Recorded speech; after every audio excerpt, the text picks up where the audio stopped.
Welcome back, Video Game Votary Vanguard. Your boy P City Substance here with another episode of Video Game Votary. So let's get right into it. We had a lot take place in the gaming community recently. Most notably, we had PAX East 19 take place in Boston, Massachusetts last week from Thursday up until Sunday. The biggest announcement, Gearbox Software had their big, I guess like a keynote panel address situation going on where it was rumored to be they would be announcing the Borderlands 3 game. So I sat and watched the entire presentation. Took place on Friday at 2 p.m. Friday or Thursday, I can't remember. I think it was Thursday. But anyway, they announced that they were releasing the Borderlands Handsome Collection, which was basically remade and remastered into HDR 4K. That's being released April 3rd, 2019, of course, and which is next week. And that's going to include, it seems to be every single variation and copy of the Borderlands series, but remastered in 4K HDR. So that's pretty exciting. And then at the end of the presentation, they had a little bit of technical difficulties, but they eventually got it going. They released the trailer for Borderlands 3. That's the moment everybody's been waiting for. They actually showed it twice, 2 or 3 times. 2 that went without any hiccups. So that was exciting to see. The game looks great. It says that it's going to have over 1 million guns. These are all new characters. Not all new characters, but some of the old characters passed, and then there's like new enemies, a couple new characters here and there. So, needless to say, the game looks great. Also, into some other news, we also got, which is exciting and kind of caught me off guard, but coming to the Switch. Of course, the Switch has games rolling out left and right for their console. Streets of Rage 4. If you guys know about Streets of Rage, that's a classic beat-em-up series from back in the late 80s, early 90s that was most notable to be on the Sega Genesis. It's now coming to the Nintendo Switch with its 4th installment of the game, and you know it looks great. It's nostalgic. It brings back that same memory of, you know, back in the day playing Genesis and playing like the beat-em-ups. You know, I had a lot of them back then, so that game looks great.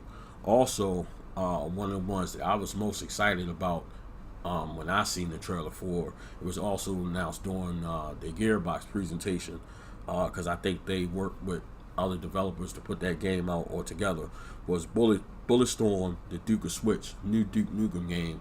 The trailer looks fantastic. It looks excellent to be on the Switch. It's definitely on my go-to-buy list. I can't wait to check that out. That looks great. Also, you saw Oculus has a new VR system coming out called the Oculus Quest, and I was able to look at the trailer, and it looks promising. There's a lot of different games coming out for it. One of the most notable ones being a Star Wars game that's going to be available for the Oculus Quest. No release date on that just yet, but it looks great. It looks promising. Not sure if I'm going to check that out. Definitely going to check out the VR after the PlayStation State of Play that took place. Another big thing that happened in the game community a couple of days ago, Sega had a presentation overseas, I believe in Japan, and they revealed the Sega Mini. The Sega Mini is going to be available worldwide in September. It's going to come with 40 games. It's rumored to have Castlevania, one of the models of Castlevania, which is I guess it was kind of one of those undermined, underlooked versions of the game. I forget which one it was, but I know it wasn't one of the most popular ones. But it was interesting to see that that would be one of the titles on there.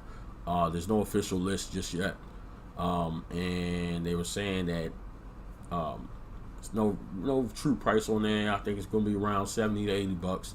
They haven't really locked in the price or exact date, but it's supposed to be available in September worldwide. So it's not coming out here a certain time, September a certain time, or overseas a certain time. It's coming all out all at the same time, available to everyone. So that's definitely exciting.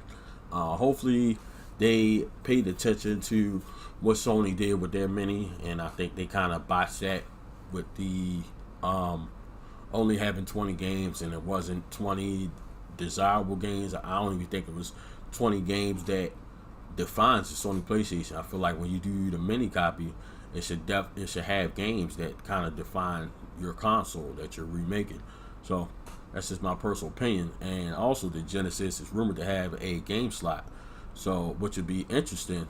And that's something that none of the other minis have. The NES, the Super NES, and the PlayStation Mini don't have. So if you're able to play Genesis cartridges on this mini, that takes it to another level.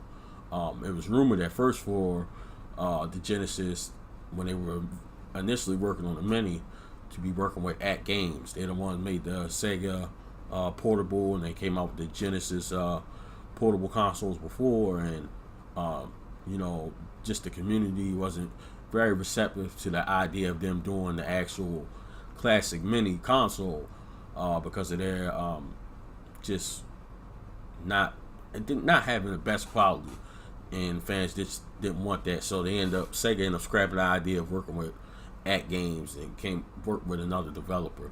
So I think that made a lot of people happy. The Sega Genesis Mini is going to be a miniature clone of the Sega Genesis Model 1. Of course, you guys know the Sega Genesis had 3 models, the Model 1 being the first, being the larger one with switches on the side.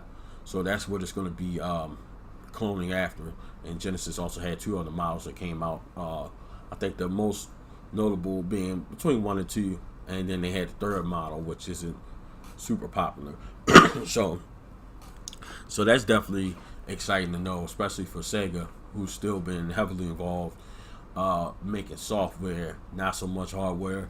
I was a little disappointed to see when the Google Stadia was announced. It was rumored that they were working with Sega to have a hardware release, but of course we now know the Google Stadia is basically all online. There's no hardware involved. It's all strictly software. So I was a little let down. I would definitely like to see Sega make their return to the hardcore. I think they've had time, allow heals the wound. Time heals all, and I think they hopefully were able to learn from their mistakes. I think they should give it another shot. I mean, there's always opportunity out there, and Sega is a prominent figure in the gaming community. They're a pillar in this community. So I think people will be open to them coming back and definitely be receptive and be excited. Only difference is now with some of the licensing, with Sonic being on all the platforms, I don't know how difficult it would be to get those exclusive titles back to them. So maybe that's something to be in the near future. Let me know in the comment section below what you think, if Sega should make a return to making hardware or not. Also, let me know what you guys think about the Borderlands 3 trailer. If you're excited for the release of that. Let me know if you're excited about the release of Streets of Rage 4. Also for Bulletstorm Duke of Switch. I know I'm excited for that, definitely. Also, what's your thoughts on the Oculus Quest? Are you into the VR games? Are you into PlayStation VR by chance? What do you guys think? Let me know down there in the comment section. I also want to take the time out to thank my subscribers. Thank you for subscribing. If you haven't subscribed, click that button down there to subscribe to the channel. You don't want to miss the episodes and the breaking news and everything that we bring you here first on the Video Game Votary.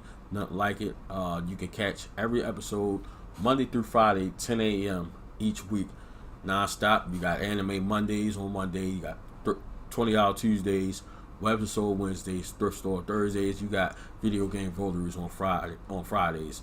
10 a.m. is the premiere right here on the Video Game Votary channel.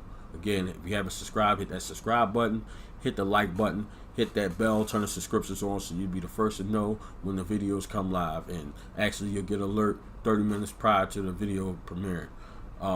Also, want to get you guys to check out the official website for the Video Game Votary, thevideogamevotary.wordpress.com, official website of the Video Game Votary.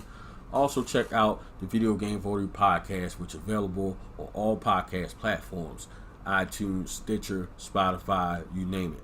Don't forget to rate each episode. The more you rate it, the higher we move up. We get to that front page and the Vanguard. It's right there at the forefront. Also, we have started a Patreon account if you want to contribute to support the Video Game Votary directly, because we all know you got to have a certain amount of subscribers, a certain amount of view time on YouTube to actually receive any type of funds. I mean, my equipment costs money, lighting, cameras, and stuff like that. They all need to be updated, just to kind of keep the videos rolling. I'd appreciate it. So log on to www.patreon.com/Video Game Voter if you want to donate and contribute directly to the Video Game Voter. So I'd appreciate you guys. And we're going to end the episode on that note. This is your boy P City Substance, and this has been another episode of the Video Game Voter.